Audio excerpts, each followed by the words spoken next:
မင်္ဂလာပါမာယုတ်တန်သတင်းစီစဉ်အနေကြိုဆိုပါရစေဒီကနေ့ဇွန်လ19ရက်နေ့ညပိုင်းသတင်းတွေကိုတင်ဆက်ပေးသွားမှာပါကျွန်တော်ကတော့လင်းလက်ဖြစ်ပါတယ်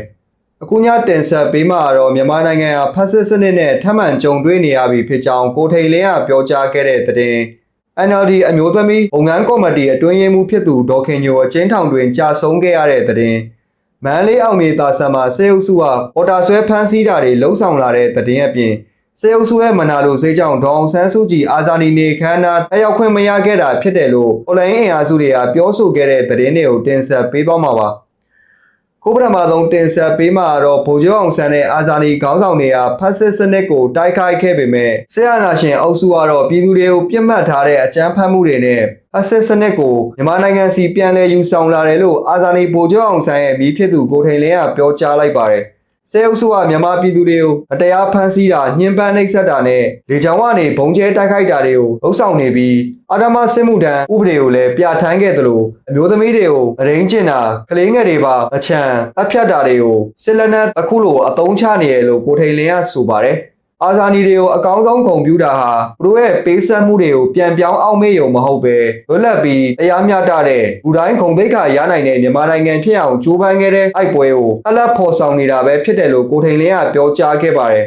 ်နောက်ထပ်တင်ဆက်ပေးမှာတော့မန္တလေးတိုင်းဒေသကြီးညောင်ဦးမြို့နယ်မျိုးသားဒီမိုကရေစီအဖွဲ့ချုပ်အိုက်ကုန်းရက်ကွက်အမျိုးသမီးဝန်ထမ်းကော်မတီရဲ့အတွင်းရေးမှူးဖြစ်သူဒေါ်ခင်ညိုဟာညောင်ဦးအကျဉ်းထောင်ထဲမှာတရားဖမ်းဆီးချုံနှောင်ခံထားအချိန်ကွယ်လွန်သွားခဲ့တယ်လို့မန္တလေးတိုင်းမျိုးသားဒီမိုကရေစီအဖွဲ့ချုပ်ရဲ့ဇွန်လ19ရက်နေ့ထုတ်ပြန်ချက်အရသိရပါတယ်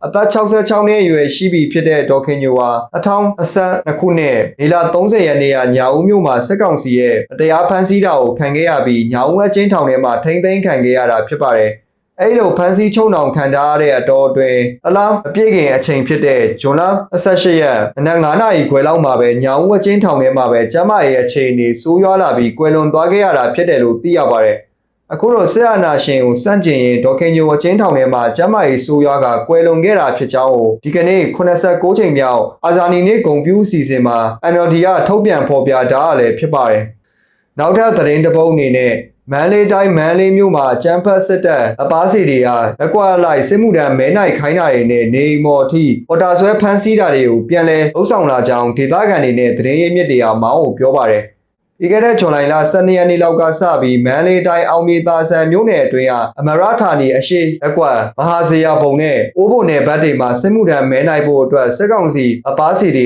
မော်တော်ကားတွေနဲ့ဖိအားပေးနှိုးဆော်တာတွေရှိခဲ့ပြီးမဲနိုင်ခိုင်းတာတွေကိုလည်းလှုပ်ဆောင်ခဲ့ကြောင်းသိရပါတယ်။အားဖြင့်စစ်မှုထမ်းသက်ကြော်လွန်သူတွေနဲ့စိတ်မနှံ့သူတွေကိုပါစစ်မှုထမ်းဦးစားထိုးရောင်းစားတာနေအိမ်တွေထဲထိဝင်ရောက်ဖမ်းဆီးတာမျိုးတွေလည်းရှိနေရလို့ဒေတာရင်းသတင်းအမြင့်ဖြစ်တဲ့ Voice of Mandalay ကဖော်ပြပါတယ်။အောင်မြေသာဆန်မြို့နယ်နန်းရှိကွက်73အုပ်ဆက်ရက်ကွက်မှာလည်းအုပ်ချုပ်ရေးမှုနဲ့ယာယီမှုအချို့ကဥဆောင်ပြီးရက်ကွက်နေလူငယ်တွေကိုအိမ်တိုင်ရာရောက်အော်တာဆွဲဖမ်းဆီးနေတယ်လို့ဖမ်းဆီးရမိသူတွေကိုငွေကြေးလုံးရင်းနဲ့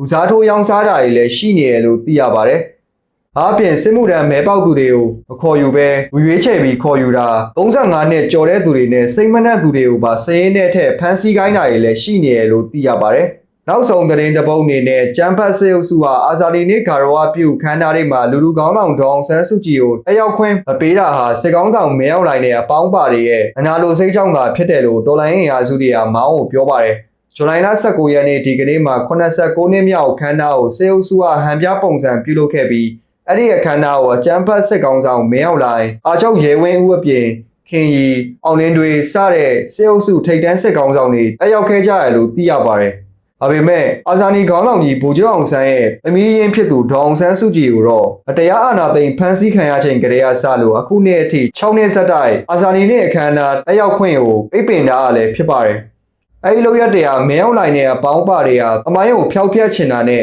အနာလိုစိတ်တွေကြောင်းသာဖြစ်တယ်လို့တော်လိုင်းအင်အားစုတွေဘက်ကပြောဆိုပါတယ်။ဇူလိုင်လ19ရက်နေ့ညပိုင်းသတင်းတွေကိုတင်ဆက်ပေးခဲ့တာပါ။ကြီးစုအားပေးခဲ့ကြတဲ့ပရိသတ်တူတယောက်ချင်းစီကိုလည်းကျေးဇူးထူးပဲတင်ရှိပါတယ်။မောင်ဝဲရုပ်သံသတင်းစီစဉ်တွေကိုနေ့လယ်အနာရီနဲ့ည9နာရီချိန်ဒီမှာပုံမှန်ထုတ်လွှင့်တင်ဆက်ပေးသွားမှာပဲဖြစ်ပါတယ်။